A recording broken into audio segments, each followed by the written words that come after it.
I think it's clear at this point that Alec Murdaugh is a compulsive liar. He recently admitted that the family's dogs were not involved in Gloria Satterfield's death. When that news came out, I felt like Alec had his own personal agenda for admitting that. I found this audio recording of Alec explaining to the detective that the family's hyper dogs was responsible for Gloria's trip and full death. Just take a listen how easy it is for him to lie. Very interesting. I think you said you have 4 dogs. 4 dogs. We have Bubba, who is a yellow lab, and he's the oldest. Estimate that he's probably 6 years old. We have Bourbon, who is a chocolate lab, who I estimate is probably 1.5 years old, maybe younger than that. I'd say 1.5 years at the oldest. We have Blue, who I estimate is 1 year old, and Blue is a Labrador poodle mix, so a Labradoodle.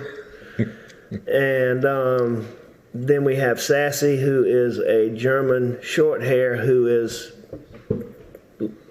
no more than 6 months old. Okay.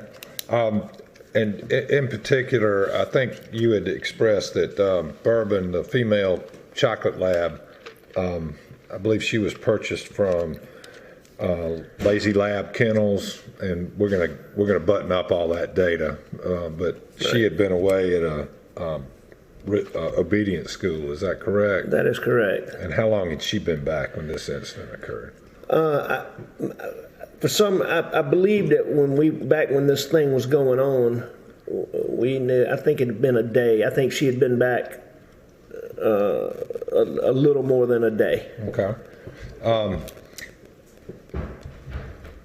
And when you were talking with Gloria before she was taken away, did she describe the chain of events in any way to you? Obviously, she was out of it. She indicated that the dogs had caused her to fall. Okay.